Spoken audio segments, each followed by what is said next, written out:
Et bonjour à tous et bienvenue dans cet épisode de Bye Bye Patron, le seul podcast où le créateur qui est investisseur immobilier vous parle de ses investissements immobiliers locatifs. Et oui, non, je rigole. Il y en a quelques autres, mais il n'y en a pas tant que ça. C'est toujours très très surprenant. Voilà, vous me connaissez, Bye Bye Patron, je suis multi-investisseur, IMO, bourse, crypto. Je sais pas si on dit que c'est de l'investissement, en tout cas j'ai quelques billes, mais très souvent on parle d'immobilier. Pourquoi immobilier ? Parce que c'est comme ça qu'on peut changer de ville le plus rapidement. On peut profiter de l'effet de levier du crédit bancaire, même si maintenant les taux ont augmenté. On peut quand même faire des choses qu'on n'arriverait pas à faire autrement. Ou alors le seul autre levier qui permet de vraiment accélérer, c'est l'entrepreneuriat. C'est différent, on fait des multiples et pas des pourcents, mais on part d'un capital beaucoup plus faible. Et avec aussi des risques qui sont souvent plus conséquents. En tout cas, sur ce podcast, vous le savez, des investisseurs IMO, des investisseurs, des entrepreneurs et bien sûr des gens complètement fous. J'étais il y a une semaine au QLRR, là, un événement IMO, et j'ai fait une bonne liste d'invités. Donc maintenant, je les planifie jusqu'à janvier. Enfin, c'est en janvier que je planifie, alors que là, on est en octobre. Qu'est-ce que je voulais vous dire ? Aujourd'hui, on a le speedrunner de l'investissement IMO, le speedrunner des rentiers immobiliers, même si bien sûr les rentiers, il faut toujours prendre ça avec des pincettes, en la personne de Guillaume Angot. Alors, c'est assez marrant, on peut faire la relation entre, il a fait 10 ans d'études pour devenir ingénieur-chercheur chez EDF, et en seulement 2 ans, il a pu quitter son emploi grâce à une stratégie particulièrement, on peut dire, agressive, mais en fait, quand on l'entend, tout est carré. C'est quelqu'un de très posé, c'est un scientifique, il pose les chiffres, et visiblement, il a eu bien raison. Donc, stratégie très intéressante, en 2 ans, quitter complètement son emploi et puis vivre un peu comme il l'entend, et notamment, il est papa, voilà, et donc il peut, c'est un gros confort, bien sûr, de travailler un peu comme on veut. Tout ça grâce à l'immobilier en 2 ans, pas en 5 ans, pas en 10 ans, pas en 15 ans, mais en 2 ans. Mais vous allez voir sa stratégie. Forcément, si on veut avoir des résultats exceptionnels, il faut faire des choses que personne ne fait ou quasiment. Et donc, on va voir ça avec Guillaume.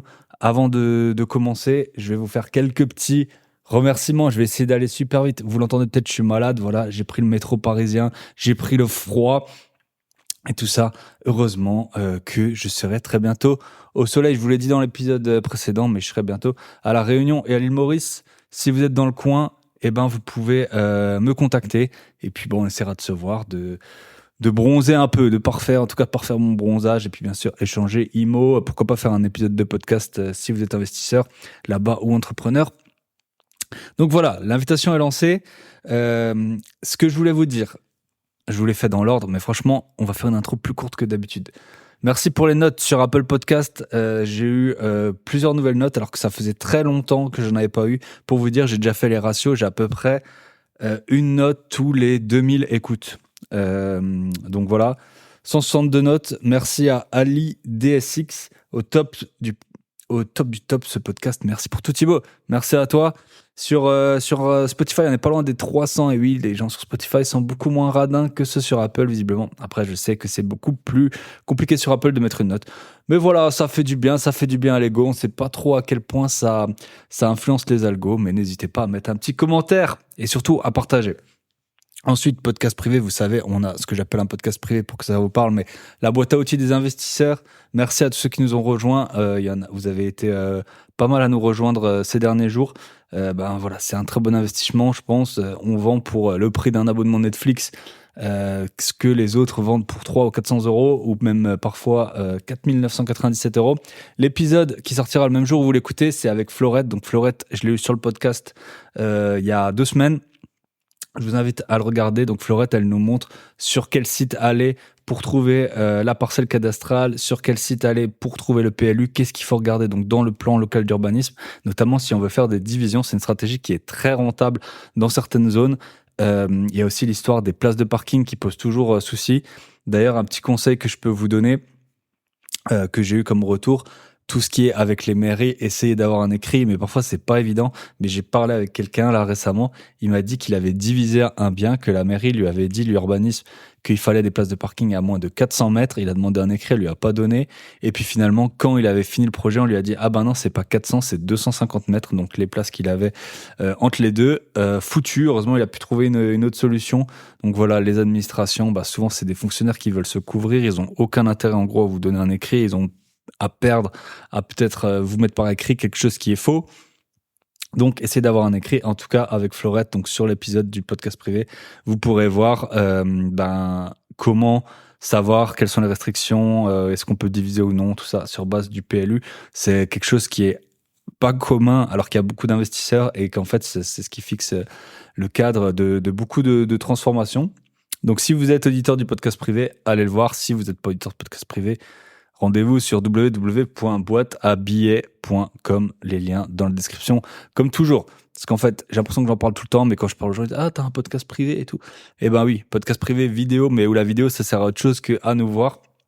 Ça sert à voir des plans, voir des devis, voir des travaux, voir des malfaçons, voir le prochain épisode. Ce sera un épisode hyper lourd avec Romain Jury qui est banquier et il nous montre carrément sa fiche patrimoniale. Merci à Romain pour la confiance et ce que tu partages aux auditeurs. C'est vraiment inestimable. Donc, il vous montre en fait comment lui, en tant que banquier et investisseur, il prépare sa fiche patrimoniale. Donc voilà, un épisode aussi très lourd à venir. Et je pense que j'ai jamais vu ça ailleurs. Pourtant, je suis un gros consommateur de podcasts et de vidéos YouTube sur l'investissement. J'ai jamais vu ça ailleurs. Donc merci à vous. Ensuite, je vous fais un super rapide point sur le Club Invest. Vous le savez très probablement si vous écoutez depuis longtemps. Donc, on accompagne des débutants et un peu plus avancés à faire l'acquisition de biens rentables, de biens immobiliers.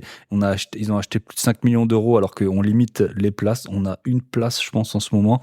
Parce que forcément, l'idée, c'est que les gens commencent quand ils veulent, terminent quand ils veulent avec nous et qu'en fait, on leur apprenne à pêcher plutôt qu'à leur filer des immeubles tout faits.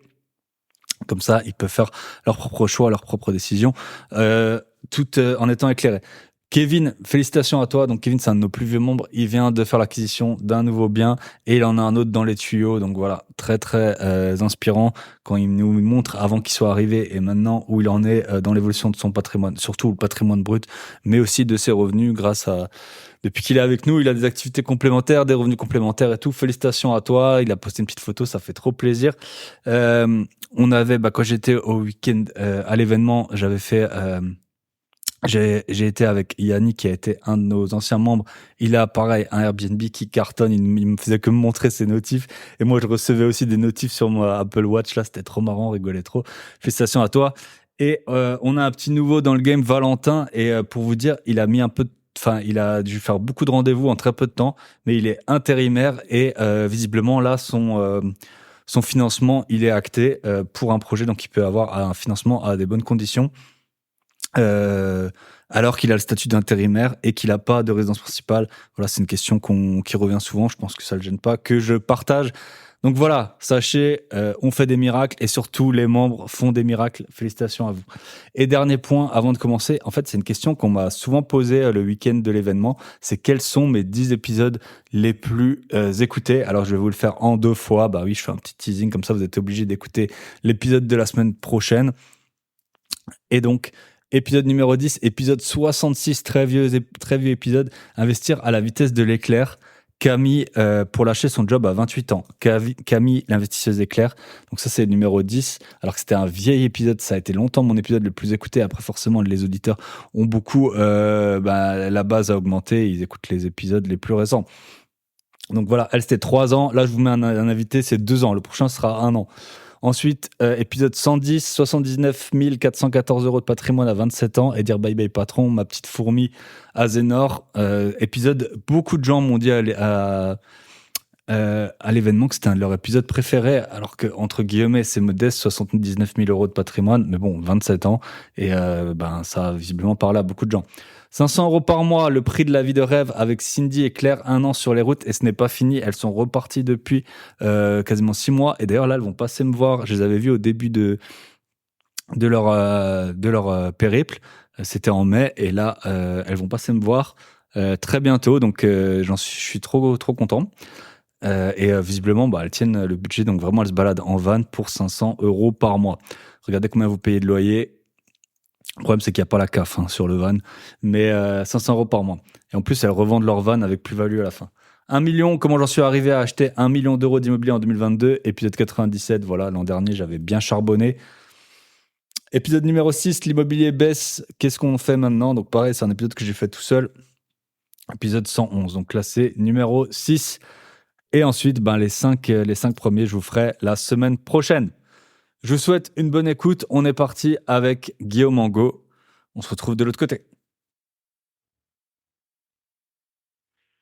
Et bonjour, bonsoir à tous et bienvenue dans ce nouvel épisode de Bye Bye Patron. Aujourd'hui, on est avec Guillaume Angot, c'est comme ça que tu prononces? Oui, c'est ça, Angot. Oui. Salut Guillaume. Merci de passer sur le podcast. Tu es déjà passé sur d'autres, chez certains de mes confrères. Mais je suis sûr qu'on aura plein de belles choses à se raconter. Je te laisse te présenter, Guillaume, rapidement. Et puis la question, si tu as déjà écouté mes podcasts, tu le sais sûrement. La question que je pose au début, c'est est-ce que tu as une expérience insolite à nous raconter? Donc, soit une fois que tu étais dans ton métier que tu as quitté, on va voir ensuite, ou soit peut-être un job d'été, un job de stagiaire, que sais-je. Je te laisse y aller. Écoute, merci à toi pour l'invitation, Thibaut. Ravi d'être ici. Écoute, pour me présenter, donc je vais juste donner 2-3 phrases de contexte, c'est pour en arriver à l'anecdote. Moi, en fait, j'ai eu un parcours très scientifique. J'ai fait 10 ans d'études, donc c'était long. Et au fur et à mesure de l'avancement de mes études, donc j'ai fait une grande école, puis j'ai fait une thèse. Et j'ai eu, comme beaucoup de personnes, je pense à l'âge de la vingtaine, dans la vingtaine, j'ai eu un questionnement sur le sens, quoi, sur à quoi à quoi je vais servir, etc.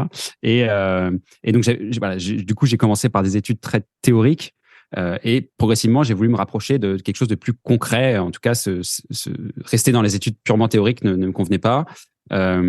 Et donc, j'ai fait une thèse qui était quand même très très théorique, académique. Oui. Et à l'issue de la thèse, j'ai souhaité aller dans le privé pour avoir au moins ce sentiment de me rapprocher d'avoir un impact concret sur le monde réel.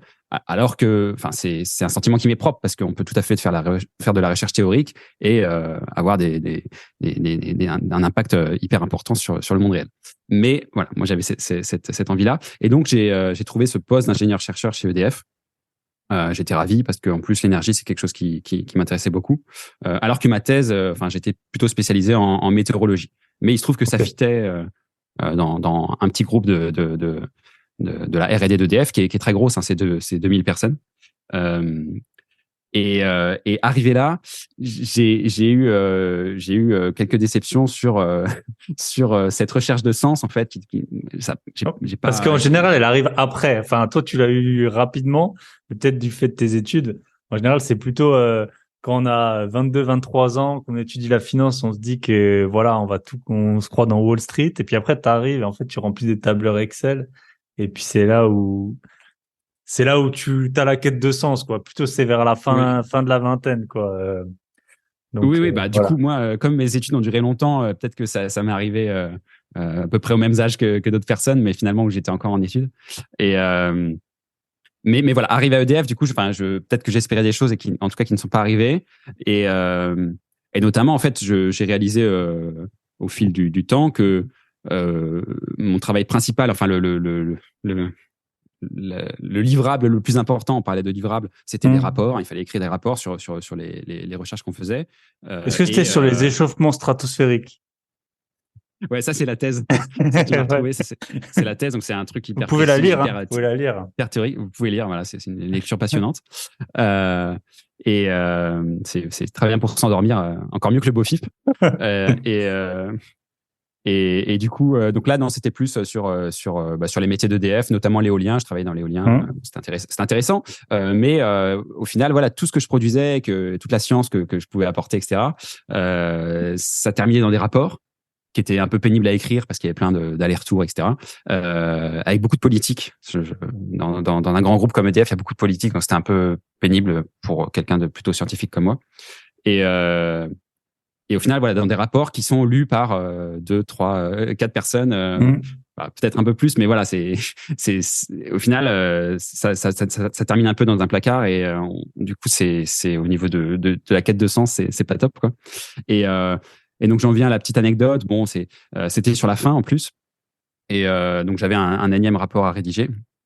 Et donc, toujours plus important à chaque fois, on te dit, c'est vraiment hyper important, machin et tout. Ça Il y avait sort plein de maintenant, là. Faut que... Avec des Alors, deadlines qui sont de plus en plus courtes, je pense. oui, alors oui, il y a la notion de deadline aussi, bien sûr, mais il y a la notion de client, parce qu'on travaille pour des clients qui peuvent être en interne. Hein, c'est d'autres parties du groupe EDF, mais parce que c'est grand, encore une fois. Et voilà, le client peut mettre la pression, etc. Enfin bon.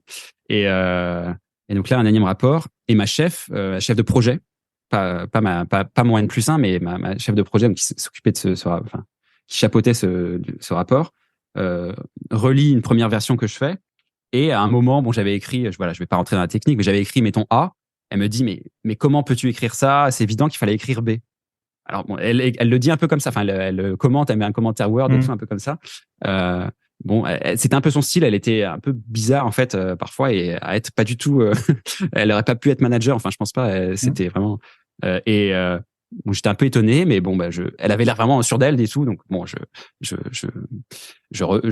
reprends différentes choses dans le rapport et notamment ça.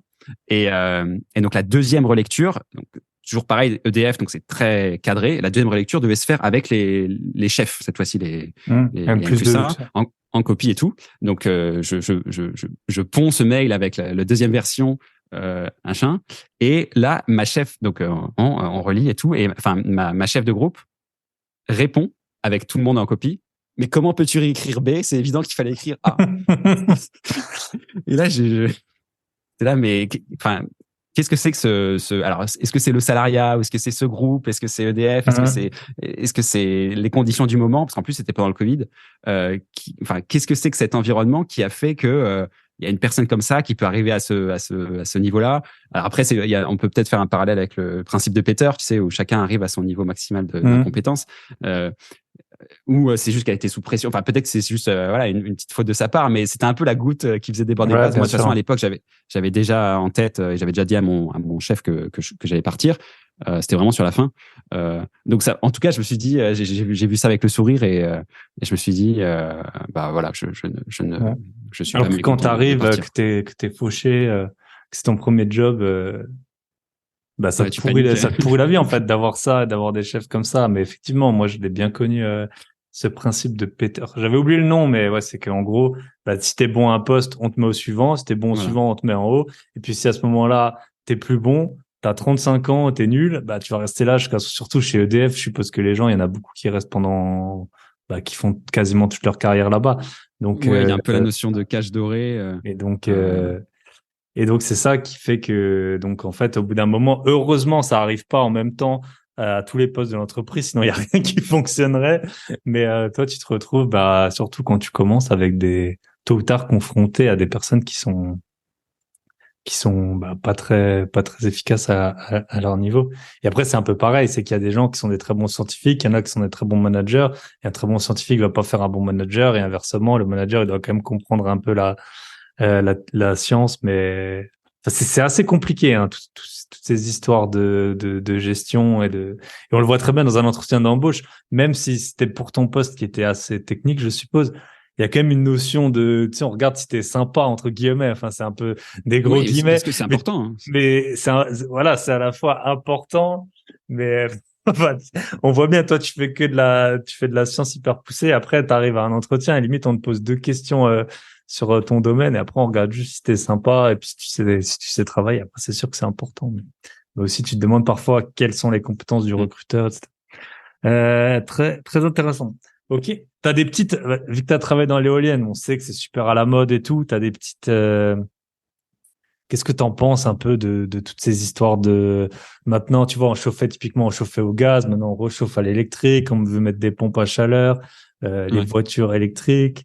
Allez, je vais te poser une question, tu faisais que les éoliennes, tu faisais les réseaux, tu faisais les rendements, tu t'intéressais à quoi exactement? Ouais, alors sur l'éolien, parce que j'ai travaillé aussi pour les autres métiers du groupe, on va dire. Parce que en fait, l'avantage c'est qu'on était dans ce petit groupe qui faisait de la météo. Ok. En gros, on faisait de la simulation numérique d'écoulement atmosphérique. Donc, en gros, on prenait des ordinateurs et on faisait, on simulait le vent qui soufflait. Donc, évidemment, pour l'éolien, pour on voir comprend les que futurs c'est intéressant. rendements des. Voilà, c'est ça, pour Les l'éolien. éoliennes. Mais c'était aussi utile pour d'autres métiers du groupe. Et donc, j'ai un peu perdu ta question. Mais oui, sur l'éolien, du coup, j'étais plus sur la partie production. Et juste pour rebondir sur ce que tu disais au début, sur aussi les normes et les réglementations qui se multiplient dans d'autres domaines aussi. C'est pareil pour l'éolien. Typiquement, en France, on est toujours malheureusement un peu pointé du doigt parce que ça met énormément de temps à se faire. Et d'ailleurs, ça peut faire partie aussi justement d'une anecdote ou d'un truc un peu absurde que j'ai vécu. C'est que moi, j'ai bossé sur un parc éolien offshore en français. Donc offshore, ça veut dire en mer. Et sachant que la France, on a une façade maritime hyper importante, on a un potentiel d'éolien offshore énorme, et il est hyper sous-exploité en ce moment, enfin depuis toujours, parce que ça met énormément de temps les projets à cause de contraintes administratives. Et donc moi j'ai bossé sur un parc offshore, et tout le boulot que j'ai fait, c'était basé sur des éoliennes 6 mégawatts.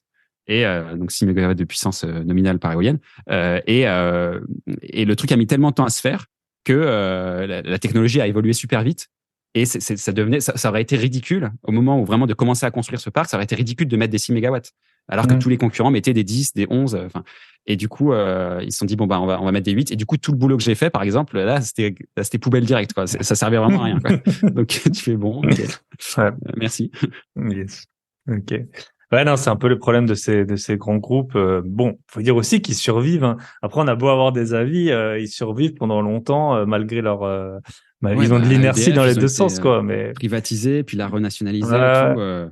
Parce que, encore une fois, il y a beaucoup de politique aussi. Donc, le boss d'EDF qui change tous les 5 ans ou tous les 10 ans, le boss d'EDF n'a vraiment pas les mains libres. Et du coup, c'est une entreprise privée, mais qui est. Souvent, on entend des influenceurs ou autres, ou des personnes qui parlent de la bourse, qui disent moi, j'évite les boîtes qui sont cotées en bourse, mais qui sont principalement détenues par l'État, parce que effectivement, c'est pas une gestion business, quoi. Ouais.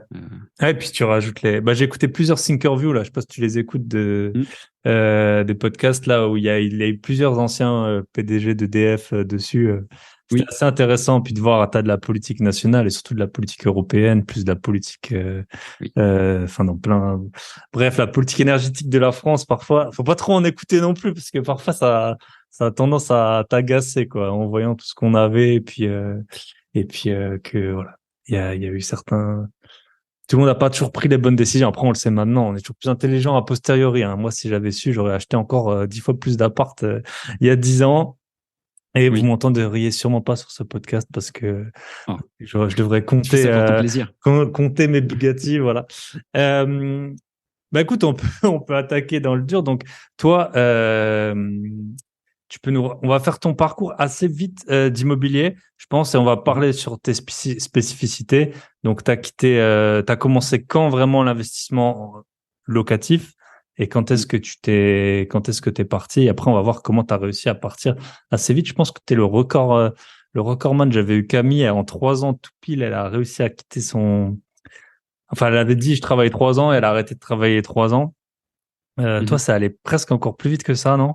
Oui, mais en tout cas, je mets déjà un warning. Enfin, c'est vraiment pas pour vendre du rêve, parce que je l'ai fait d'une façon qui m'a permis de le faire vite. Et notamment, je suis parti avec pas grand chose, on va dire, entre guillemets, avec un lifestyle assez frugal, quoi. Sur des hypothèses de lifestyle frugal, et ensuite la réalité a été ce qu'elle a été. Mais donc, pour te répondre, mon premier invest locatif, finalement, on l'a acheté en fin 2018. Et je suis parti en fin 2020. Ok. J'ai quitté mon salaire. Ouais, donc 2 ans, quoi. 2 ans. Donc ça, on peut dire que c'est une période de 2 ans. Après. Mais c'était qui était sur des bases que tu avais déjà consolidées. Avant 2018, j'ai pas rien fait. J'avais juste rien fait en immobilier locatif, clairement. Enfin, j'avais loué un box parce que j'avais acheté déjà ma résidence principale. Il y avait un parking qui allait avec. Je m'en servais pas, donc je l'avais mis en location. Voilà. Ok. On peut dire. Mais j'avais pas rien fait au niveau financier aussi. J'avais épargné pas mal, etc. Mais effectivement, j'ai jamais eu de haut salaire. Et j'ai pu, en 2 ans seulement, qui était intense, qui était assez intense, bien sûr, d'investissement IMO, me créer les conditions qui m'ont permis de quitter mon salariat fin 2020, avec encore une fois derrière, du coup, c'est pas Fat Fire, quoi. Ouais, Comme on c'est dit, pas le Fat Fire. On en parle, on salue Nils. Il avait fait une bonne petite, un bon petit cours sur le Fire, Fat Fire. Ok, ben on va quand même donc je vais spoiler parce que j'ai un peu révisé. Donc tu avais acheté une première résidence principale en 2015. Ensuite tu as déménagé en 2018. Ça, t'as loué quand même. T'avais loué cette maison de 2015. Donc voilà, 2015, effectivement, l'appartement de 2015, j'ai pu le garder. Et donc, quand on a déménagé, je l'ai mis en location. Donc, ça s'est fait effectivement. Ouais, du coup, en fait, tu as raison. Cette résidence principale, je l'ai mise en location début 2018. Ok. Donc, les premiers loyers sont tombés début 2018. Et ensuite, mon premier achat vraiment avec le focus, enfin, avec l'idée d'en faire un invest, c'était fin 2018. Ok. Et donc, ouais, du coup, j'ai ça. Du coup, fin 2018, j'ai 2 biens locatifs. Et encore, celui qui a été acheté fin 2018, il n'était pas encore en location parce qu'il y avait des travaux. Et ensuite, en 19, j'achète un bien et en 20, on achète 3 biens. Ok. Donc, ça fait 6 3 biens plus locatifs. 1 plus 1 plus... Ok, 6 biens 2 locatifs. plus 1 plus, voilà, ouais. Ok. 6 biens. Et donc, 6 biens, t'en achètes avec ton frère, c'est ça? Ouais. Les 5 derniers ont été achetés avec mon frère, ouais. Ok. Tu peux nous raconter un peu ça? J'aime bien les histoires de famille, fin d'association. Ouais. Est-ce que, voilà, vous étiez moteur en même temps? Est-ce que toi, t'en as acheté un et t'as dit à ton frère, vas-y, c'est trop bien, regarde combien je fais, on peut faire ça ensemble. Est-ce que ton frère, il avait un statut, enfin, des compétences que t'avais pas, ou un statut, je sais pas, peut-être qu'il gagnait très bien sa vie, qu'il était plus vieux, si tu peux nous raconter un peu Mm. les prémices de l'association. Ce qui est bien avec la famille, c'est qu'on l'a toute la vie, qu'on l'aime ou qu'on l'aime pas. Je pense que Ouais. c'est comme pour les C'est parrains, marraines, tu vois. Enfin, parfois, il y en a qui prennent des amis, après, au bout de 10 ans, ils se voient plus. Et si tu prends ta sœur ou ton frère, normalement, tu le ouais. vois. Ouais. Ouais, bah, c'est bien quand on s'entend bien. Et donc là, c'est le cas. Et donc, effectivement, le démarrage était intéressant parce que, donc, justement, si on refait l'histoire, moi, du coup, début 2018, je mets mon ancienne résidence principale en location. Et je l'ai fait sans trop me former, en fait, au préalable. Mhm. Et sans trop aller chercher même par moi-même des infos. Je l'ai mis en location nu, du coup. Et après ça, genre quelques semaines ou mois après l'avoir fait, je me suis dit, ah, mais en fait, qu'est-ce que je viens de faire? Et donc là, je me suis mis vraiment à m'intéresser. Et notamment, c'était le podcast de Bruno Racco, qui était vraiment extra Que j'ai à cette rencontré il y a époque. pas longtemps, Bruno, là. Il avait disparu de la Ouais, circulation. On l'a retrouvé, là. Maintenant, il est nouveau il est passé sur plusieurs il est podcasts, là, toujours chez là. Jérémy Ouais.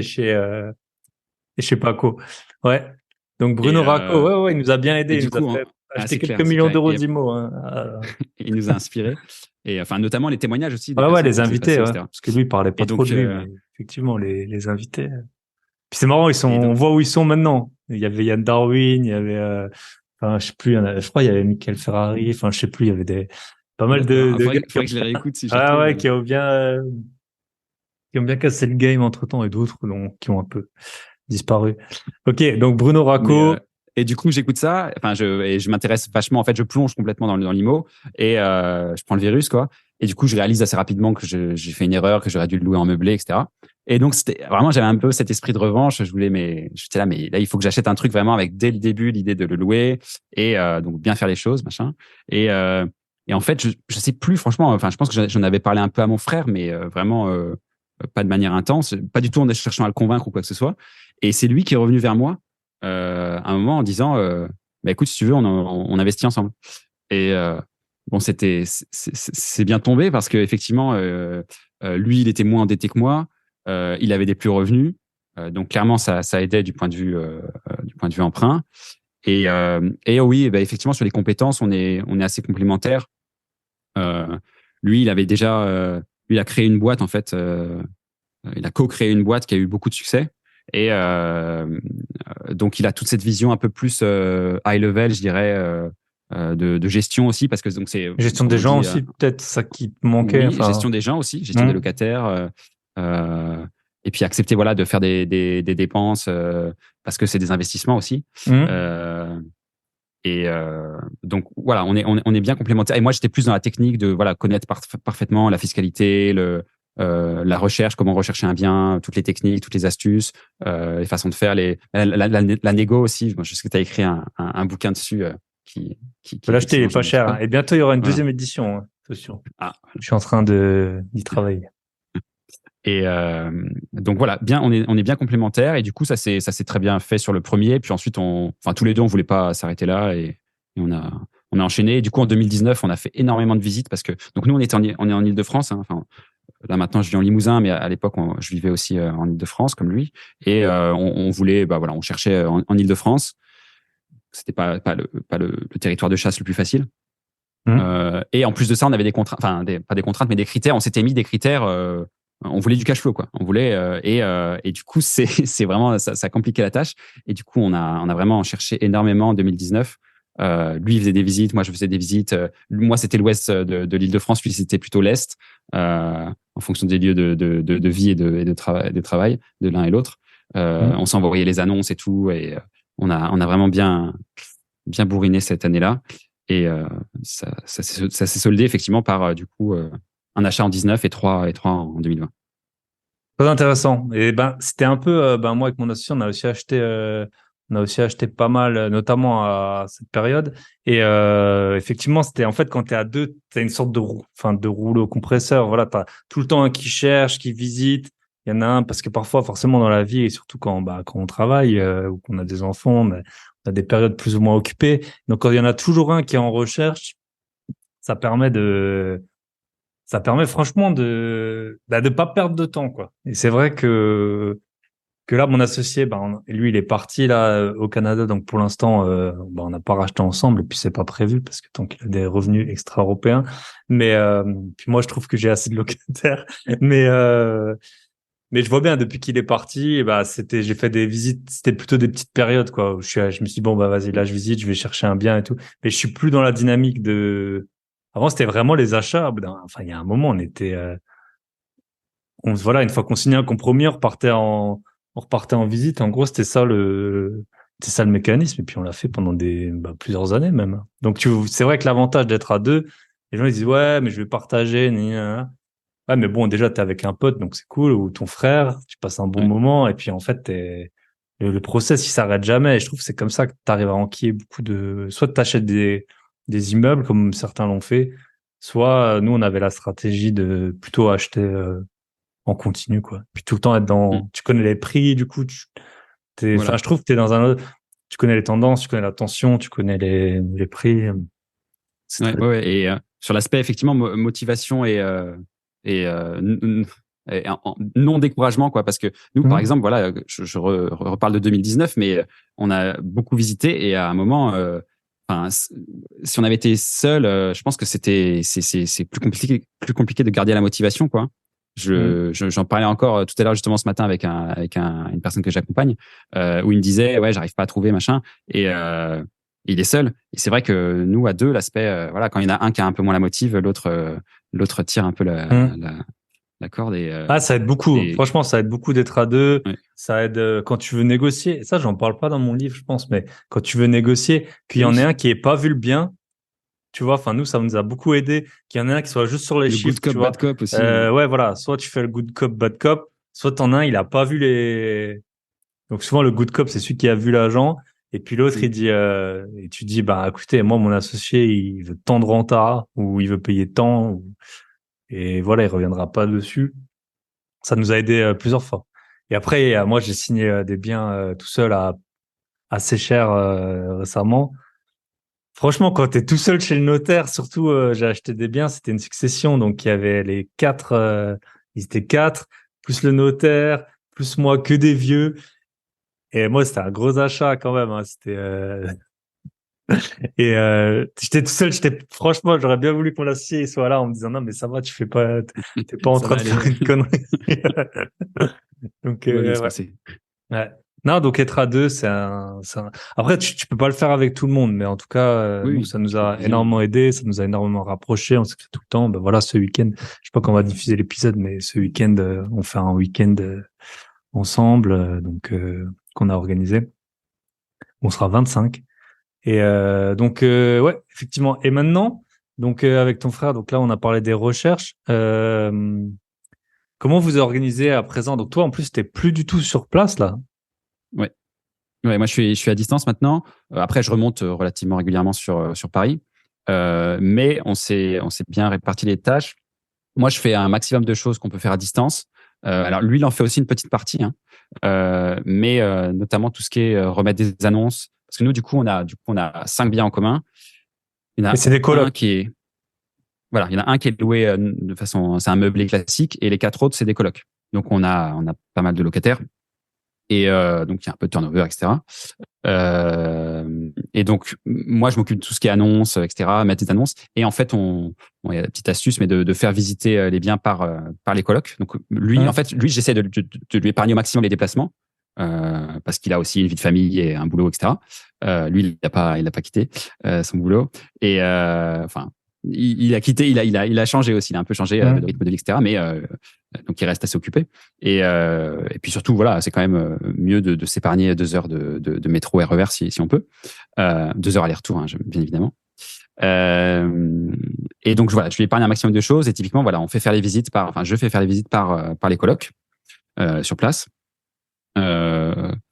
Voilà, mais sinon, que te dire, bah voilà, quand il y a un sujet, je sais pas, un truc, un électroménager qui pète, ou on fait ça à deux, on se répartit un peu les choses, mais voilà, quand il y a des sujets plus travaux où c'est intéressant d'être sur place, c'est plus lui qui va être en contact avec la personne, mais ça peut être moi qui trouve la personne, ou qui est les premiers échanges. Euh, mais voilà, on fait aussi participer du coup nos locataires quand ils le peuvent sur des petits sujets. Ça, c'est le gros Et ça avantage de roule. la coloc, hein, effectivement. Et le Ouais. gros inconvénient de la LCD, la location courte durée, bah, c'est qu'il y a personne sur place. Donc même tout prend Mm. des proportions si tu as une plaque de Oui. cuisson à changer. Donc déjà, tu fermes la nuit, ou 2 nuits, ou 3 nuits. Et donc ça te coûte 2 fois le prix de la plaque. Et puis il y a personne sur place. Ça, c'est le gros. Ça, je l'ai bien vu cette année. On a eu plusieurs petits trucs dans une LCD. Et par exemple, pour Internet, ils sont venus 4 fois. Ben voilà, horrible d'envoyer des gens 4 fois. Il y a mes concierges, il y a mon artisan qui est allé et tout. Enfin, à distance, très très compliqué. Ouais, c'est Alors que quand pénible, tu quoi. loues, voilà, c'est en coloc. Surtout si les colocs ils n'ont pas internet, t'inquiète pas qu'ils Bah vont se voilà, ils mettent la débrouiller main à la pour être pâte, là et quand il y ouais. aura le. Yes. Ça nous est arrivé, le technicien qui passe et tout. Ouais. Ouais. Euh, on a eu le cas sur le Ok. courant aussi. Là, ils n'avaient pas de courant, là, Ouais. ils étaient chauds. Ils étaient chauds pour nous Ouais. aider. Ouais. On embrasse là mon Ouais. syndic. J'ai eu aussi une coupure de courant, bah, dans la LCD typiquement. Et on a fait un électricien. Il a dit que ça venait pas de là. Il s'est rendu compte que dans l'appart d'à côté ça marchait pas. Moi, j'ai appelé le syndic Nexity. Bien sûr, ils répondaient pas. J'ai envoyé un mail. Ils m'ont rappelé une semaine après en m'expliquant que c'était ma faute, que mon locataire avait un mauvais contrat, et que en fait le voisin avait également un mauvais contrat. Je leur ai dit, écoutez, je pense pas que ce soit là. Et puis le tableau, il a pas sauté et tout. Voilà, que ce soit, ce sera quand même un malheureux hasard que les deux tableaux sautent en même temps. Et puis là, j'ai reçu un message comme quoi ils vont régler le problème électrique de l'immeuble. C'est ce que je leur avais dit, Mm. quoi. Donc voilà, ça c'est toujours les joies des gestionnaires de syndic. Mais Ouais, bah nous, c'était une inversion de compteur, quoi. ah, Pendant super longtemps, quoi. Pendant 2 ans ou 3 ans, on a payé l'appart d'en l'électricité face de pour quelqu'un. l'appart d'en face, et Ouais, inversement, quoi. ouais. Ouais, ça m'étonne pas Enfin, que ça non, et, puisse et arriver. justement, il n'y avait pas inversement, en fait. C'est pour ça, d'ailleurs, que ça a fini par savoir, parce que nous, ça a mis 2 ans, voilà, je te dis 2, 3 ans, pour que il y ait une réaction, on va dire, enfin, que, en fait, notre électricité n'était payée par personne, finalement. Ah oui, parce que vous. Ok. Nous, on Ah bah payait le génial. voisin, et Ouais, puis ouais. nous, parce que c'est nous qui prenons à notre charge les frais, les choses comme ça, évidemment, Ouais, Internet. ok. Bon, on peut parler coloc un peu. J'ai souvent des questions sur la coloc. Puis après, on verra comment t'as dit bye bye patron. Premier point. Donc, tu es en Île-de-France. Est-ce que c'est dans les mêmes régions d'Île-de-France que tu as les colocs? Non, non, on est un peu partout, 91, 92, 93. Ok. Euh, Est-ce que, bah, je suppose qu'il y a des saisonnalités. C'est des colocs de Oui. combien? Est-ce qu'il y a des saisonnalités? Combien? Est-ce que, là maintenant, vu que t'es un peu scientifique, je pense que tu as une bonne vision de la vacance. Combien Oui. de, ouais, est-ce que tu peux nous dire un peu saisonnalité, à quel point ça se remplit les colocs? Et après, l'aspect pratique, comment tu gères tout ce qui est le contrat d'électricité, Internet et j'ai pas de coloc, donc peut-être Les qu'il y a charges, ouais. les charges. Bon, ouais, Euh, ça tu les payes, et tu demandes des avances, je suppose. Enfin Oui, alors, bah, du coup, voilà, pour commencer par la fin, ouais, les charges, effectivement, on fait au forfait, avec, sans régularisation, enfin, juste au forfait. Et du coup, on sait qu'on prend un risque dessus. On n'avait quand même pas prévu 2022 une explosion des coûts. Donc, on a pris un peu sur notre cash flow. Ça va, il n'y a pas de souci, le cash flow reste positif, largement. Mais d'où l'intérêt de prendre de la marge, hein, parce qu'il y a toujours des trucs qui arrivent. Mais typiquement, voilà, c'est un argument. C'est marrant, j'en parlais encore une fois ce matin avec le même client. Euh, c'est marrant parce qu'on a l'impression, enfin lui comme moi avait l'impression que c'est pas valorisé autant par les candidats locataires, on va dire. Quand ils voient dans l'annonce, ils voient un prix et ensuite ils voient s'ils lisent tout que en fait tout est compris dans le prix, quoi, et que c'est au forfait et que du coup il y aura pas de surprise, pas de mauvaise surprise pour eux. Et donc ils peuvent, enfin j'espère qu'ils se disent pas trop ça, mais du coup ils peuvent finalement consommer autant qu'ils veulent. Laisser les fenêtres ouvertes, etc. Et voilà, on avait l'impression, lui comme moi, que c'était pas valorisé autant que ça devrait l'être par les candidats locataires. Mais et donc pour revenir sur ta question, du coup, enfin sur toutes tes questions, donc on a 3 colocs de 3 et une coloc de 5. De 5 personnes, avec 2 salles de bain dans la coloc de 5 personnes. Pour moi, il faut mettre au maximum 3 personnes par salle de bain. On a des salons à chaque fois aussi, hein, parce que c'est pas des T3 qu'on a transformés. Voilà. On a des espaces de vie. Parce que voilà, en Ile-de-France, ça peut quand même s'imaginer, hein, et ça se voit aussi. Et pas qu'en Ile-de-France. Voilà, sur tes autres questions. La vacance, les saisonnalités, Ouais, la quelles sont les vacance. bonnes saisons, Vacance, combien de temps les gens y restent à peu près? Ouais, la vacance est très correcte, très très correcte. Justement, j'avais fait les calculs effectivement en bon scientifique, mais je n'ai plus forcément un chiffre en tête. Je crois que c'était 0,5% de vacances. Ah oui, donc c'est rien, c'est même pas. Donc les gens qui prennent 10 mois ou 11 mois, en tout cas en Île-de-France, ça, c'est très conservateur. Faut prendre. Oui, voilà. Après, sur les profils, en plus, on a des profils assez variés. Mais de toute façon, c'est une stat nationale, hein, que, en fait, en coloc, il y a à peu près la moitié d'étudiants ou un peu moins de la moitié. Et donc, ça veut dire inversement, il y a la moitié de non-étudiants, quoi. Et donc, nous, on a effectivement différents profils. Ça, c'est la vacance. Tu m'as demandé quoi Les d'autre saisons, encore, désolé. saisonnalité. Est-ce que tu La vois, saisonnalité, là, on elle est, enregistre fin de ouais, l'été. elle est là, hein. Clairement, elle est là. J'ai du mal à relouer en février, mars, avril. Juin, ça peut être aussi un peu compliqué dans le sens où il peut y avoir beaucoup de départs en juin. Mais dès mi-juillet, ça reprend, hein. Et les gens qui se projettent sur septembre, quoi. Donc oui, il y a une saisonnalité qui nous a obligé à baisser un peu les prix, voilà, quand on avait des chambres qui se sont libérées là au printemps 23. Mais sinon, voilà, globalement, on arrive à maintenir. Enfin, il vaut mieux baisser un peu le prix et garder la vacance faible. Tu peux me raconter, tu vois, t'as l'exemple typique, tu disais que tu gérais à distance les annonces. Genre là, jour 1, aujourd'hui, j'ai un locataire qui dit je vais partir dans un mois. Je te dépose, voilà, il t'envoie son recommandé. C'est quoi? Directement, tu mets l'annonce, directement, tu contactes, t'as un process. Je pense que là, maintenant, avec comment ça se passe exactement? Oui, bah effectivement, je mets l'annonce dès que je peux. Donc, ça peut être le jour même ou dans les jours suivants. Je mets l'annonce. Donc, principalement Le Bon Coin, la carte des colocs. Il y a aussi d'autres sites. Voilà. Après, donc on a des photos, évidemment, on a des vidéos aussi pour la plupart des appartes. Donc ça, c'est utile, hein, et voilà. Après, j'ai mon process. Enfin, quand il y a quelqu'un qui est intéressé, moi, la première question, c'est avez-vous un garant? C'est le plus important pour moi. Ensuite, donc s'ils me disent non ou s'ils savent pas trop ce que c'est, je leur explique que j'accepte tous les types de garanties. Donc en fait, il y a 3 types de garanties: un garant physique, la garantie visale, et puis les garants système de garantie payante type GarantMe, Uncle, etc. Ça, c'est des garanties que les locataires eux-mêmes payent. Tout à fait, voilà. Et donc ça leur ajoute 20 balles par mois. Mais voilà, ça fonctionne pour les. C'est vrai que moi je m'en sers pas. Moi, j'ai jamais eu à m'en servir. Ouais. Ça fonctionne ça fonctionne pour les non-européens, par exemple. C'est toujours un sujet. Alors c'est un dossier qu'ils doivent présenter au site, et c'est le site qui décide ou non de Ok. les Et après le baquer. site, c'est. Et je pense C'est que comme Visal, quoi, je c'est pense. ouvert, Après, hein. toi, tu as une garantie via le site, c'est ça? Voilà, c'est ça. Tu as une garantie via le site. Alors après, il y a des différences avec Visal, évidemment, dans le sens où c'est une société commerciale, c'est pas l'État, etc. Et du coup, c'est payant. Et du coup, elle a peut-être aussi des critères qui sont différents. Enfin, certainement, elle a des critères qui sont différents il y a des gens qui sont pas éligibles Visal, justement, et du coup, qui vont aller voir ces sociétés-là, quoi. Euh, donc voilà le process. Et ensuite, s'ils ont un garant, ok, ils ont le droit de visiter. Après avoir vu la vidéo et les photos, pour être sûr qu'ils sont intéressés. Et je leur donne l'adresse précise aussi pour être sûr. En fait, pour pas faire. En fait, je fais faire les visites par mes locataires, par mes colocs. Mais du coup, pour qu'ils continuent à accepter de le faire, c'est que j'ai trié un minimum les gens, même un maximum, en fait, les gens avant de leur faire les visites, quoi. Donc voilà, ils visitent, etc. Et puis s'ils sont intéressés, ils me présentent ensuite leur dossier et voilà. Donc en général, ça peut être bouclé. Enfin, c'est la plupart, donc la grande majorité du temps, c'est bouclé dans le mois imparti.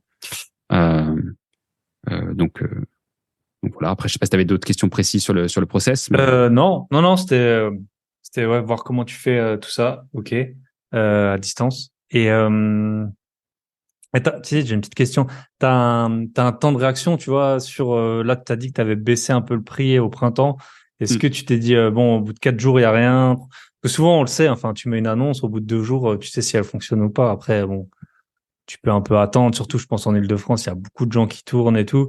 Mais souvent, enfin, quand tu achètes un bien ou que tu essaies de le louer, très vite, tu arrives à avoir une tendance, soit du marché ou soit de ton prix s'il est trop, enfin, la tension. Alors nous, on est plutôt dans le haut du marché parce qu'on propose aussi des biens qui sont, voilà, encore une fois, tout inclus et en général qui ont été intégralement refaits ou en grande partie refaits récemment. Enfin, du coup, en 2018, 2019 ou 2020. Donc, on est plutôt dans le haut du marché et du coup, on n'est pas inondé d'appels. Enfin, ça dépendait bien et ça dépendait, voilà, comme tu l'as dit, de la saisonnalité. Mais on n'est pas forcément inondé d'appels. Donc, moi, je peux attendre, surtout si j'ai un mois devant moi, je peux attendre facilement une semaine, 10 jours avant de réajuster. Alors après, je reposte les annonces pour qu'elles soient plus visibles, etc. Je fais ce genre de petit travail qui prend pas énormément de temps. Une fois qu'on est habitué, à copier-coller, voilà. Mais voilà, pour la baisse de prix, on l'a fait en plusieurs fois en plus. Donc on a dû, au bout d'une semaine ou 10 jours, faire la première baisse, etc. Ok, top. Donc ça, on l'a vu. Donc on va parler de ton bye patron. Après, il y aurait plein de questions. Les gens ils veulent toujours savoir comment t'as emprunté, à quel statut, tout ça. Mais là, ça m'intéresse plus le bye patron. On verra après si on a le temps, parce que ça passe vite. Tu peux nous raconter, tu as commencé à investir, donc dans l'immobilier, tu avais de l'argent de côté, tu avais quelle était ta situation, combien tu gagnais, quel était l'objectif, combien te rapportaient tes biens, voilà, comment au bout de 2 ans, t'en es arrivé à la conclusion que c'était faisable. Comment a-t-il fait, quoi? Voilà, comment a-t-il fait? Il a perdu 12 kilos en seulement 2 jours sur le site de journaux là. C'est du coup, effectivement. Où t'en étais, moi, quand t'as commencé? Ouais. Pour reprendre depuis assez tôt, moi j'ai été payé assez tôt parce que j'ai fait une école qui me payait. Donc en fait j'ai fait une prépa et ensuite j'ai fait l'école normale supérieure dans laquelle tu es payé. Ensuite j'ai fait une thèse dans laquelle j'étais payé aussi et ensuite mon emploi d'ingénieur chercheur chez EDF. En CDI, évidemment, dans lequel j'étais évidemment payé, mais pas forcément énormément. D'ailleurs, ça peut faire partie aussi des petites déceptions. Enfin, tu te dis, j'ai fait 10 ans d'études et voilà, j'ai 2000, je commence à tout juste un peu plus de 2000 euros. Tu fais bon, ok. Et donc, depuis longtemps, je suis payé. En plus, depuis longtemps, je fais on pourrait dire des side business maintenant. À l'époque, on parlait plus de, je sais pas, de petits boulots. Notamment, j'ai donné des cours particuliers énormément, mais en fait, j'ai multiplié. Je multipliais à l'époque déjà mes sources de revenus. Et je mettais beaucoup de côté, du coup. Je mettais beaucoup de côté parce qu'en plus, en face de ça, moi, naturellement, je vais pas être dépensier. Donc, j'ai beaucoup accumulé, épargné. Ça jusqu'en 2015, j'ai acheté mon premier bien dans lequel j'ai mis pas mal de cash. Voilà, à l'époque, encore une fois, j'étais pas formé, donc j'ai fait des erreurs. 2018, de nouveau, on achète notre prochaine résidence principale avec ma femme. Et là, pour le coup, au niveau de l'endettement, on était un peu ric-rac, donc on a dû mettre de l'apport. Mais voilà, concrètement, j'avais quand même, il me restait un peu de cash, et puis je continuais à reconstituer, à épargner pendant les premières années, pendant toutes mes années à EDF. Donc j'ai passé 6 ans à EDF. Et les apparts, en gros, on a du coup, moi j'ai 5 apparts avec mon frère qui sont à peu près à 200 000 chacun. Donc voilà, mais évidemment c'est du patrimoine brut. Brut. Et j'ai un appart en propre, du coup, ma toute première RP. Pareil, acheté autour de 200 000 et sur celle-ci pour le coup j'ai moins un emprunt qui est plus petit, quoi, parce que j'avais mis pas mal de cash dedans. Et le crédit restant dû aujourd'hui, ça fait 8 ans et ça a commencé déjà à pas mal se rembourser. Donc tout ça pour dire que à l'été 2019, je fais mes calculs sur mon tableur Excel, voilà, avec mon truc Fire. J'avais déjà intitulé au début, c'était quoi? Fire 2034 ou un truc comme ça. Okay. Mon premier truc, il s'appelait comme ça, il s'appelait Fire dans, je sais plus, dans 15 ans ou un truc comme ça. Mais en 2019, donc je reprends mes calculs et j'ai eu une illumination et j'ai été touché par la grâce. À un moment, je me suis dit, mais en fait, je peux consommer le capital. Et c'est ça qui m'a permis de partir si tôt, c'est la consommation du capital. C'est-à-dire que je ne veux pas, c'est pas que je ne veux pas, mais je me suis dit, si j'accepte de consommer mon capital, et donc de ne pas forcément tout garder, tous mes apparts, tous mes investissements, etc., de ne toucher à rien, de vivre que des fruits, donc que des loyers et que des dividendes, on va dire. Si j'accepte aussi de toucher au capital en lui-même, eh bien, ça peut me permettre de me libérer, on va dire, de quitter le salariat beaucoup plus tôt. Tout en étant bien sûr conscient que c'est une stratégie qui est plus risquée que de se dire on va conserver le capital. Je pense que c'est important peut-être de faire une petite pause. Voilà, donc oui.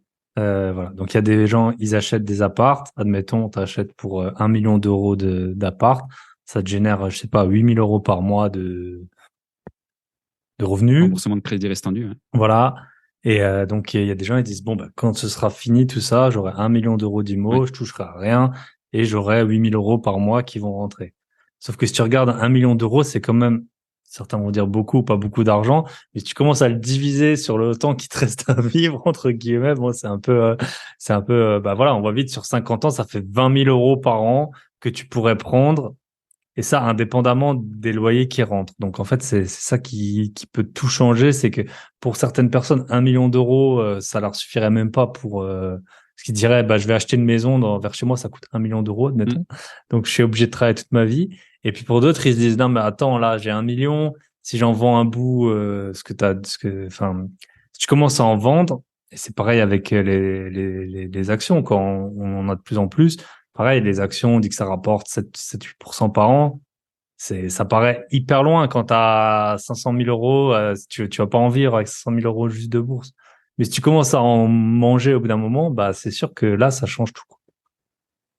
Donc, ça change tout, oui, dans le sens où effectivement, du coup, le capital risque a priori de diminuer si tu en vends progressivement une partie, et du coup, les loyers vont aussi diminuer ou les dividendes vont diminuer. Donc il faut pas se gourer dans les calculs. Bien sûr. Faut prendre de la marge d'une façon ou d'une autre, même si c'est déjà une stratégie qui est plus risquée que d'autres. Donc tu t'es dit, tu as eu l'illumination, au lieu de 2034, ce sera 2020. Parce que là, tu avais un patrimoine net, on va dire, il s'élevait à combien à peu près? Ah oui, patrimoine net était hyper faible. Parce que sur l'IMO, il y a certains biens, on était en négatif. En patrimoine net, tu vois, on avait pu emprunter davantage que... Oui, davantage à cause des travaux. Que la valeur. À cause des travaux et des frais de notaire, etc. Tu as 10% de frais à peu près. Et si tu empruntes, même si tu fais des travaux et que tu te dis, ouais, je sais pas, j'ai acheté 180 000, je fais 20 000 de travaux, et mon bien, maintenant, il va valoir 200 000, même si tu es relativement optimiste sur la valeur de ton bien post-travaux, il y a quand même les frais et du coup, tu peux quand même avoir emprunté parce qu'à l'époque, voilà, le 110% était faisable. Il est toujours faisable aujourd'hui d'ailleurs, mais c'est beaucoup plus rare. Donc voilà, sur le patrimoine IMO, franchement, globalement, mon patrimoine net, ça devait être autour de 100-150 000 euros, quoi. Vraiment pas grand-chose. Attends, non, je dis ça, mais même c'était même beaucoup moins en fait. C'était beaucoup moins. parce que justement sur mes premières projections, du coup, je devais commencer à consommer mon capital. Donc, c'est-à-dire concrètement vendre un appart. Je devais commencer à vendre un appart, genre 1 an après avoir quitté mon taf, quoi. Parce que j'avais que 1 an de cash dispo pour vivre, quoi. Donc c'était vraiment just, sachant que du coup j'avais pris ce tableur, etc. Ces projections, j'en ai fait plusieurs, mais je me basais sur la projection, l'une des projections les plus pessimistes, avec des hypothèses qui étaient, à mon sens, relativement conservatrices. Et voilà, voyant ça, je me suis dit ça peut le faire, quoi. Et oui, ça peut le faire. Et au pire du pire, je vais pas mourir. Je reprends un boulot et voilà. Au moins j'aurais essayé. Et, j'aurais pas le regret de ne pas avoir essayé, etc. Et du coup, ma femme était vachement alignée avec ça. Elle est pas du tout dans les chiffres. Elle a pas la connaissance de mon patrimoine, etc. Mais elle est vraiment dans la confiance. Elle sait comment je gère les choses, etc. Et elle se dit, bon, si Guillaume, voilà, c'est pas quelqu'un qui va prendre des risques inconsidérés.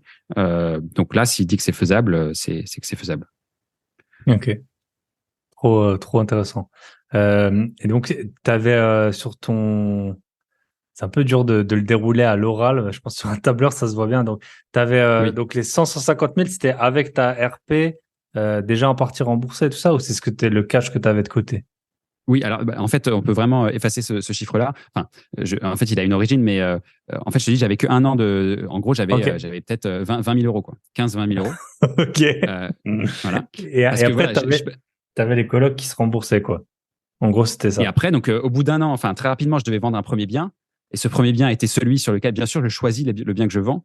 Je prends celui qui est le plus intéressant à vendre, c'est-à-dire celui qui a notamment le rapport loan to value le plus bas.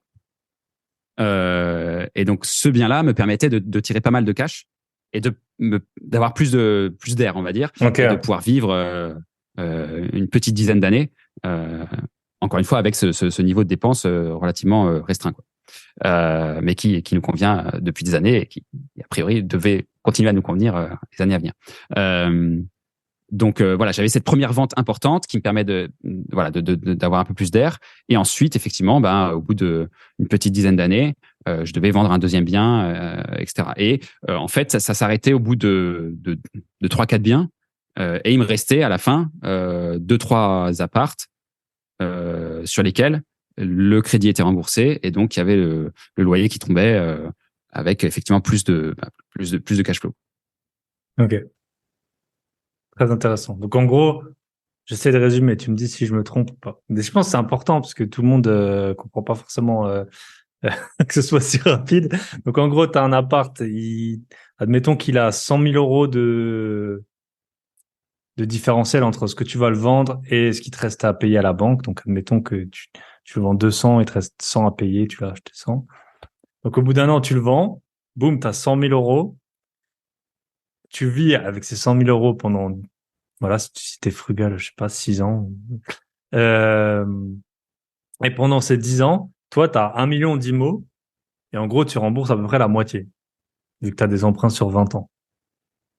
Donc, c'est après ça, je pense, la stratégie.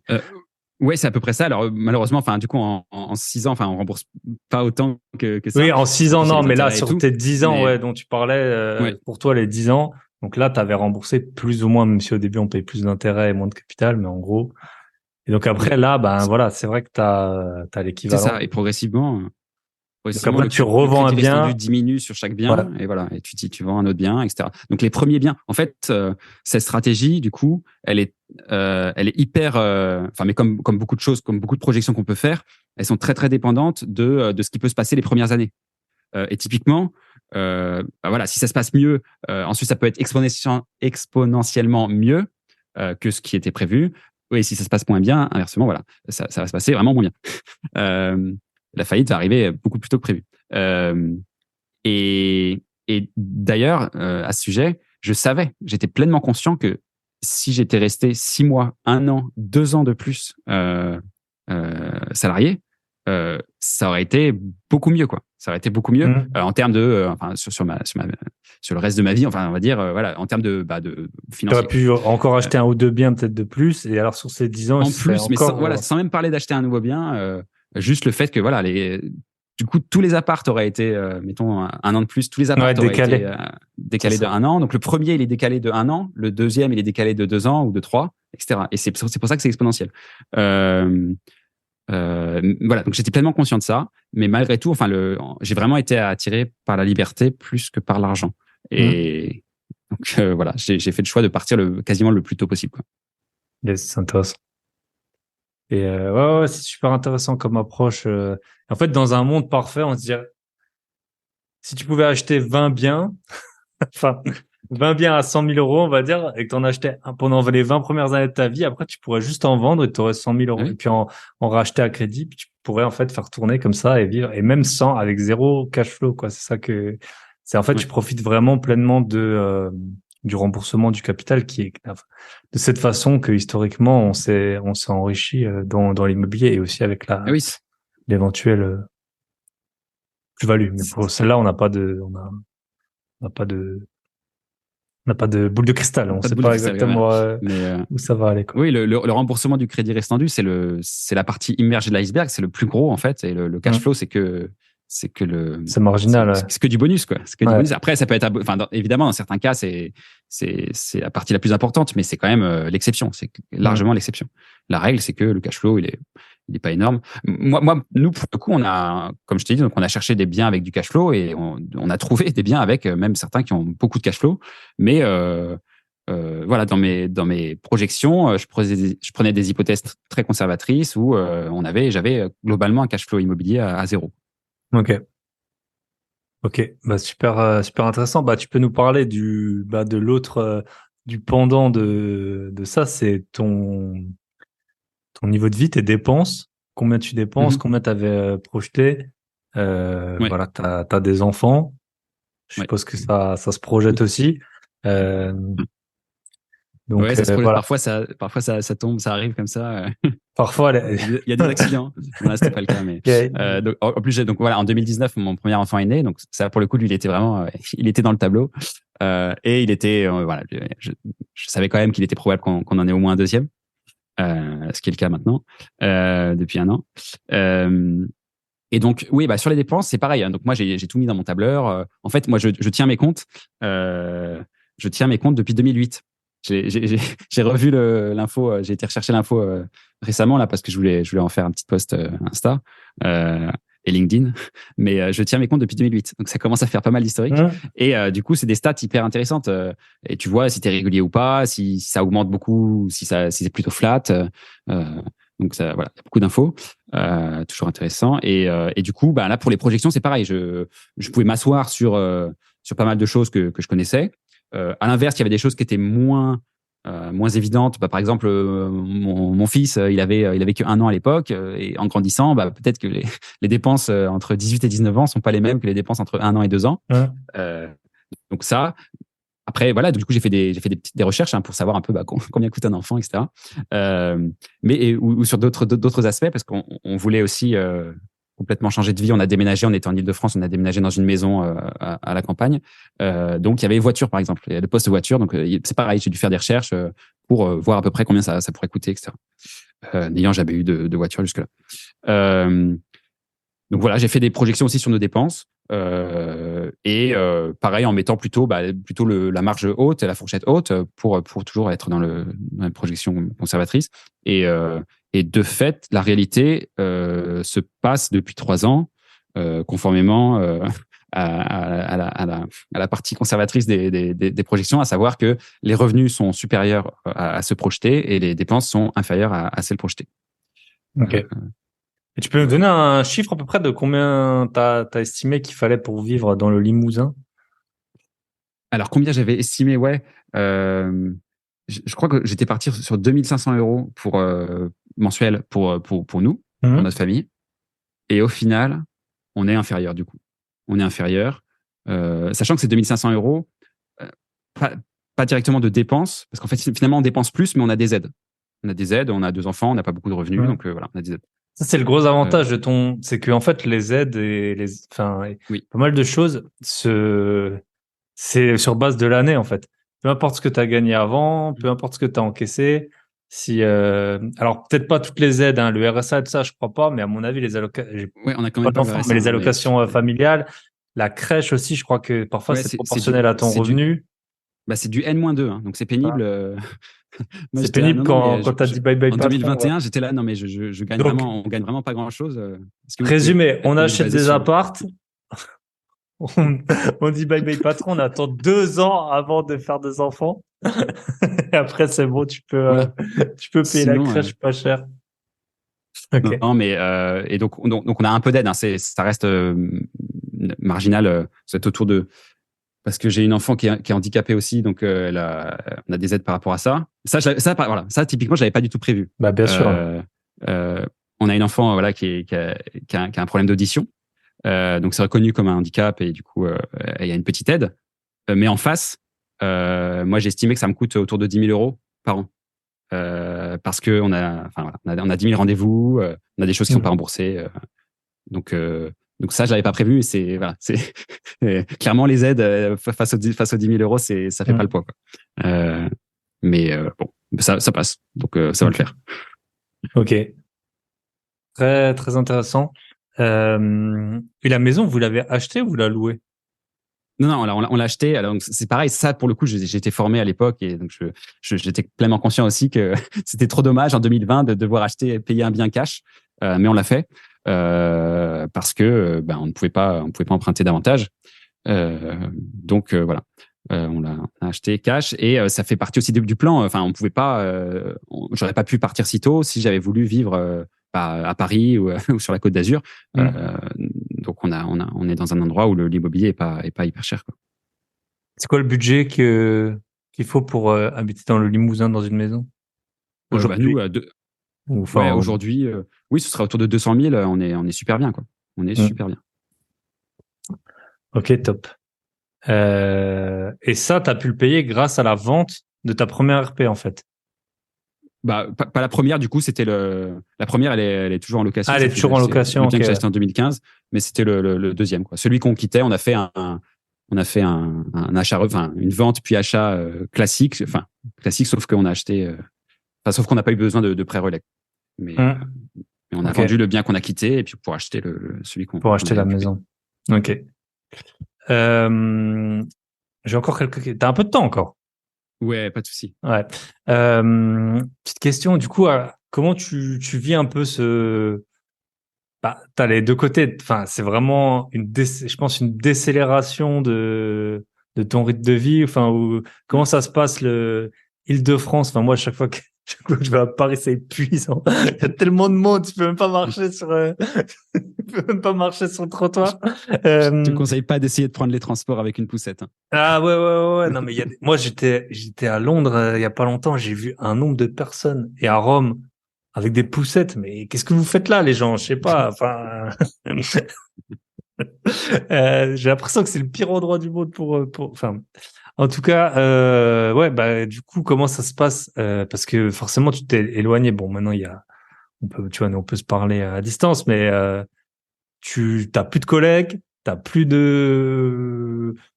sais pas si ta famille, ton frère était dans cette région. Voilà, tu vois beaucoup moins de gens. T'avais grandi en Île-de-France? Oui, moi j'ai toujours été Ouais. parisien Ouais, ou donc comment ça se francilien. passe? Tu pars, tu connais plus ou moins Ouais. personne là où tu arrives.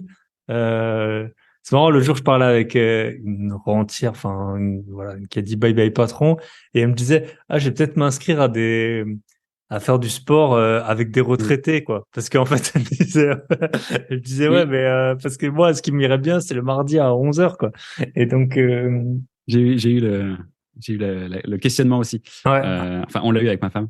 Euh, mais finalement, bah, du coup, tu t'adaptes quand même aux horaires parce que, bah, voilà, pour pouvoir voir des gens de ta tranche d'âge, il faut un peu s'adapter.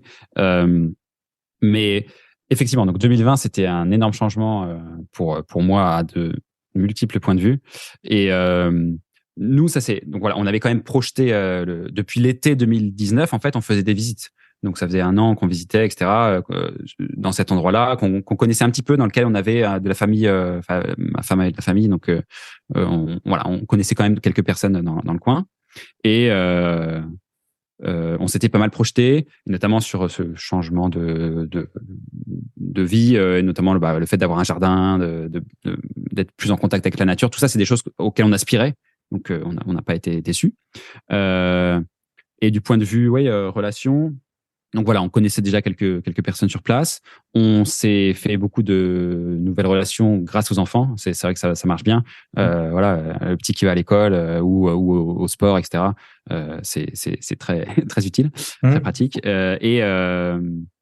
Et finalement, on est à 3 heures de Paris. Donc moi, je remonte assez souvent, que ce soit pour gérer des choses dans les appartes ou tout simplement juste pour voir ma famille qui est principalement sur Paris. Donc voilà, ça se fait bien. On a aussi, moi, j'étais très content de voir que, comme maintenant on a une maison qui est assez grande, enfin, on peut quand même accueillir des gens. Et j'étais très content de voir que les gens n'étaient pas trop heureux à l'idée de faire 3 heures de train pour aller en Limousin. Donc c'est top. Enfin, franchement, on s'est fait des nouvelles relations. On a conservé les anciennes.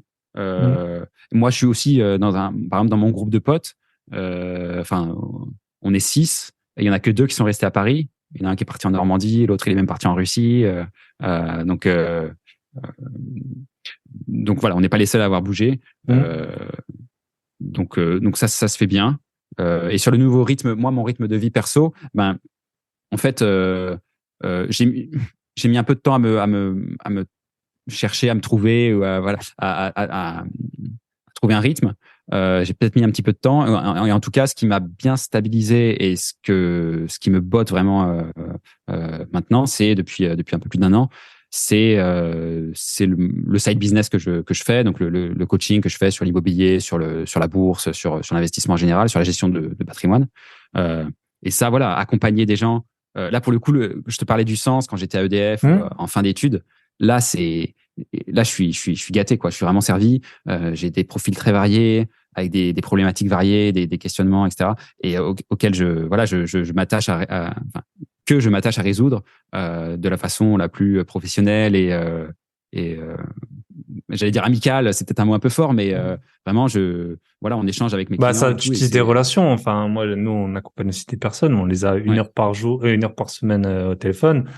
C'est plus que ma sœur, ma grand-mère. Enfin, voilà, je parle plus avec eux, en tout cas sur cette année en ce moment, qu'avec des gens hyper proches.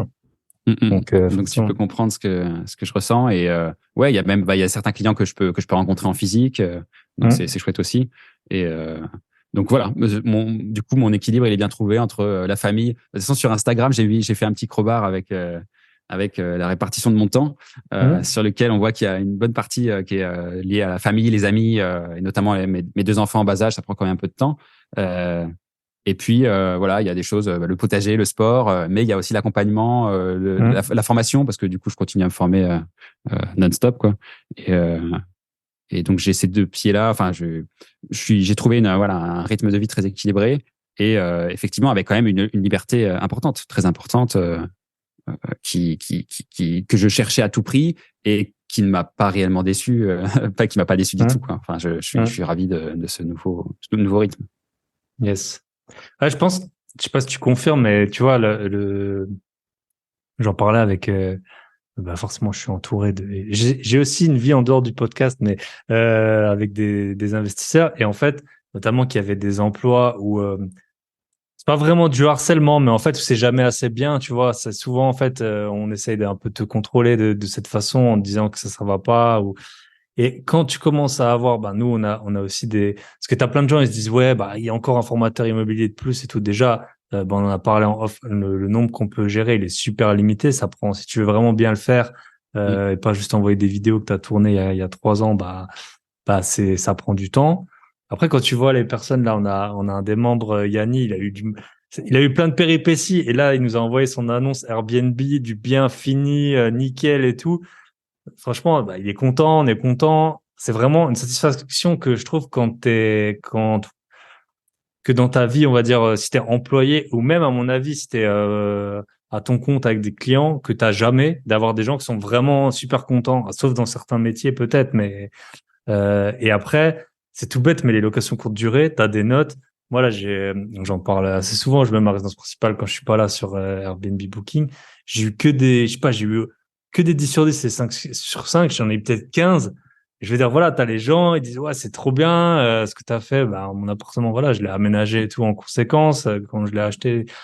Et quand tu le vois écrit noir sur blanc, et en fait, c'est un truc que t'as jamais quasiment dans ta vie. Soit t'étais le chouchou du prof et à ce moment-là, tu l'avais. Mais sinon, en fait, t'as jamais de merci, quoi. Enfin, dans plein Mm, d'activités, en tout cas. Et avoir, bah, soit écrit noir sur blanc, bon, après, c'est des voyageurs, mais bon, tu sais qu'ils ont passé un bon moment. Soit avoir des personnes, bah, atteindre ce pourquoi ils sont venus te voir et de façon où ils sont super contents et où ils continuent tout ça. Enfin, en tout cas, moi, c'était un sentiment que j'avais pas avant, quoi. Et que aussi, via le podcast, quand je rencontre des auditeurs, ah ouais, c'est trop bien ce que tu fais et tout. Ouais. ouais. Et ça fait du bien, Oui, mine de rien. C'est un peu pour l'ego, mais ça fait du bien. Enfin, ça fait du bien à tout le monde, quoi. Les voyageurs, oui, ils mais sont contents, les justement, membres, ils pas que sont pour l'ego, contents, parce toi, que t'es content. Voilà, c'est un c'est triptyque qui fonctionne bien, quoi. la reconnaissance du travail bien fait, ouais, Ouais. c'est capital, et sans mauvais jeu de mots. Et Mhm. c'est pas que pour l'ego, parce que justement, si on te dit merci, c'est que tu as apporté de la valeur, on va Mhm. dire. C'est un terme à la mode, mais voilà, tu as aidé, en fait. Tu as aidé, Ouais. les gens sont contents de ce que tu as fait pour eux.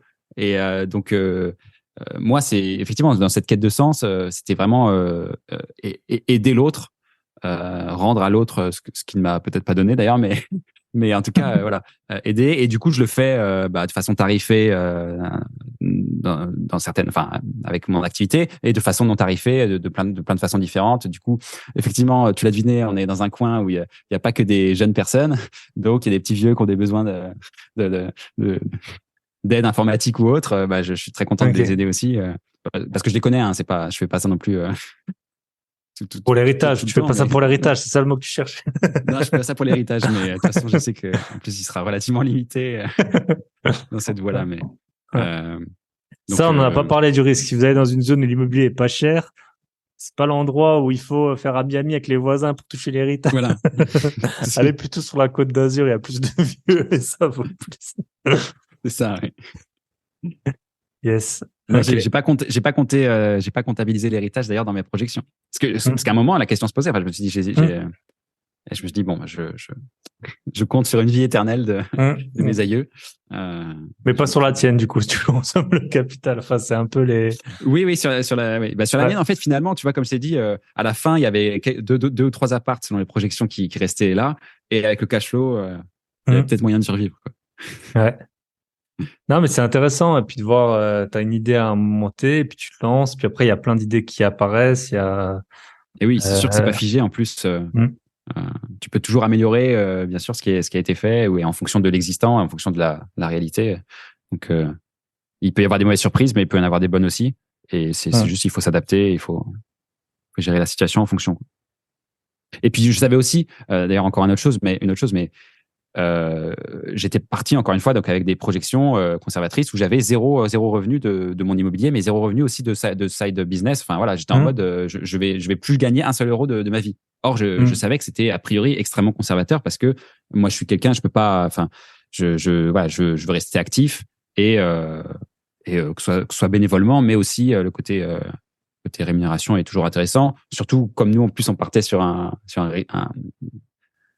enfin des revenus passifs qui sont assez faibles. Tout ce qui rentre en plus, c'est bienvenu, quoi. Ce sera Mm. vraiment utilisé pour améliorer notre niveau de vie, ou pour voilà, pour investir d'une façon ou d'une autre.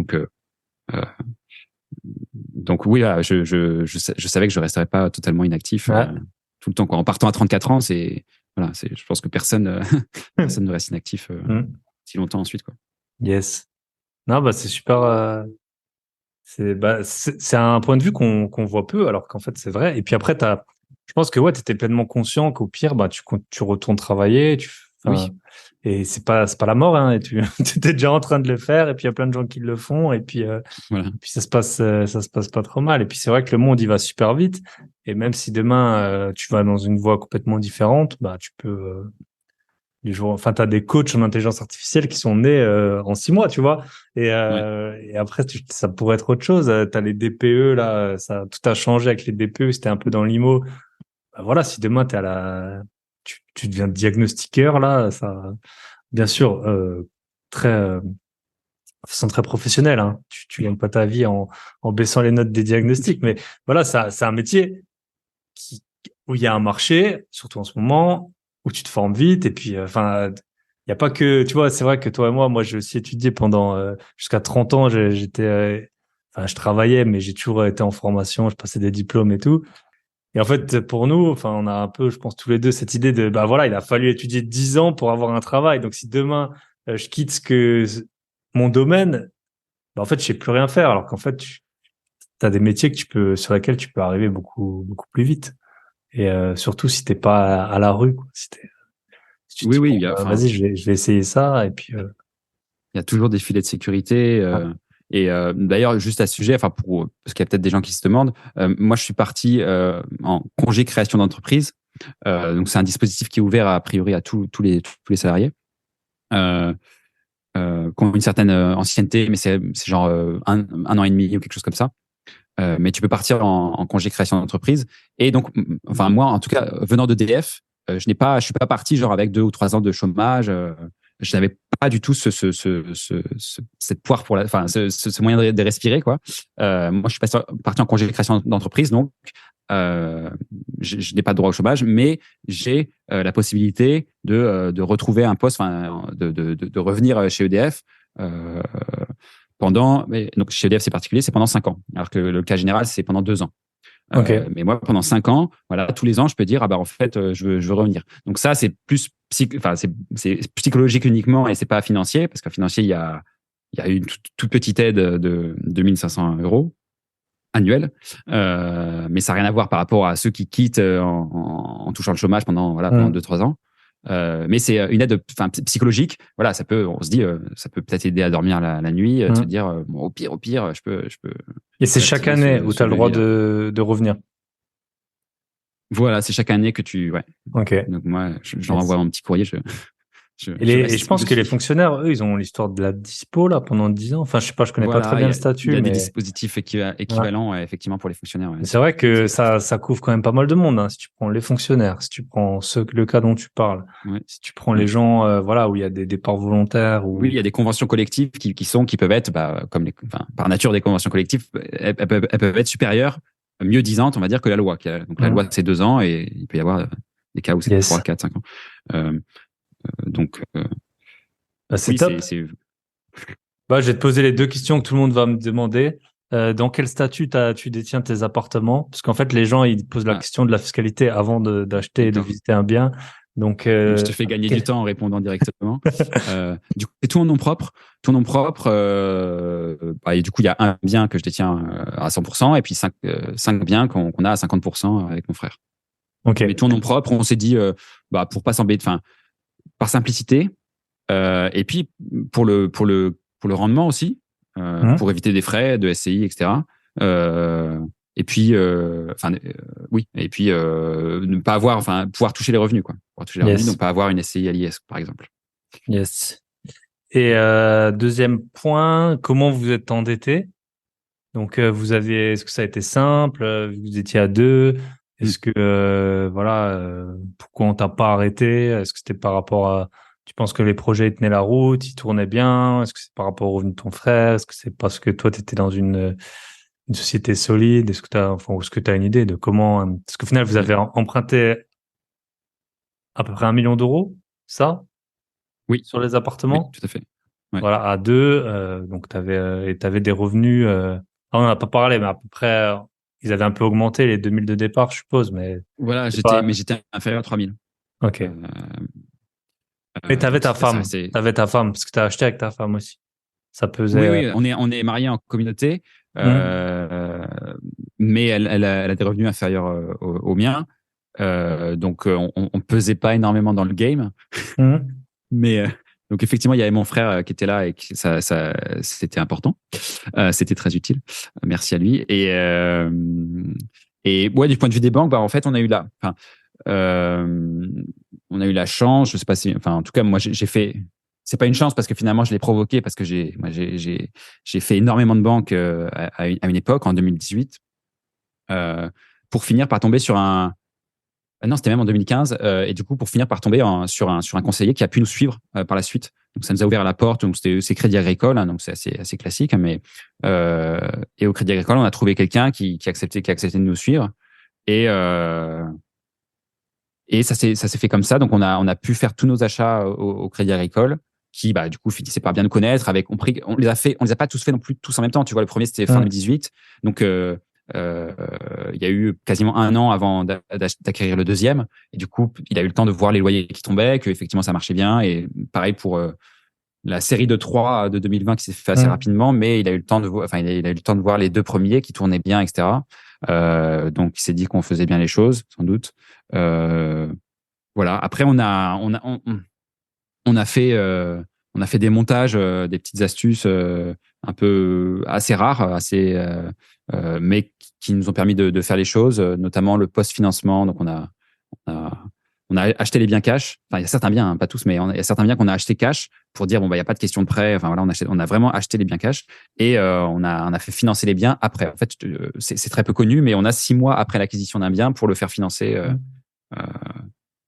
par un prêt classique. Hein. Après, il y a juste une hypothèque qui vient dessus, mais c'est pratique. Notamment, ça permet d'avoir des loyers qui rentrent déjà. Et donc là, la banque, elle te dit... et en plus, ça. Oui, je constate vraiment que l'opération est faite. Yes. Voilà. Oui, et puis bien sûr, tu passes devant tout le monde. Il y a tous les avantages à payer cash. Donc, mais il faut pouvoir le faire, évidemment. Donc, voilà, c'est cet ensemble de choses qui nous a permis effectivement de lever 1 million sans être particulièrement arrêté. Hein. Et après, moi, j'ai quitté mon et quand tu disais que est-ce que c'était oui, je pense que EDF c'était un bon tampon. Maintenant, moi, je trouve pas que la boîte est forcément très solide. Enfin, c'est une boîte qui est très solide, on a etc., vu mais évidemment, d'un point de vue d'un banquier. Le CDI a l'air solide, mais bon, quand tu vois les pertes 2022, après sur base de systèmes sur lesquels elle n'a pas toujours la maîtrise, mais voilà. Ok, écoute, je pense qu'on a fait un bon petit tour. Si on veut te contacter, allez dans le lien. Vous me contacter sur Instagram. Donc du coup, moi je suis connu. Enfin, ça s'appelle Mes Finances Ma Liberté. Donc sur Instagram, tout attaché, voilà. Mes Finances Ma Liberté. Sinon, Guillaume Angot sur LinkedIn. Et par ce biais-là, enfin par l'un ou l'autre, vous pourrez retrouver mon site pro. Et puis voilà, les podcasts dans lesquels je suis passé, voilà, les différentes formules d'accompagnement que je propose, même si en fait finalement je fais du coaching one-to-one et je suis très très souple, donc je m'adapte à ma clientèle. Ok, top. Écoute Guillaume, ça m'a fait très plaisir d'avoir ton point de vue, ta stratégie, et puis je te souhaite tout le meilleur pour la suite et de ne pas vendre trop tôt les appartements. Le plus tard possible. Ouais. Écoute, c'est un grand plaisir. C'était un grand plaisir pour moi aussi. Et merci à toi pour tout ce que tu partages. Et ouais, on travaille dessus. Allez, bye bye. Et oui, pas évident pour moi d'enregistrer cette intro, cette outro en étant malade. J'ai dû couper quand je tousse.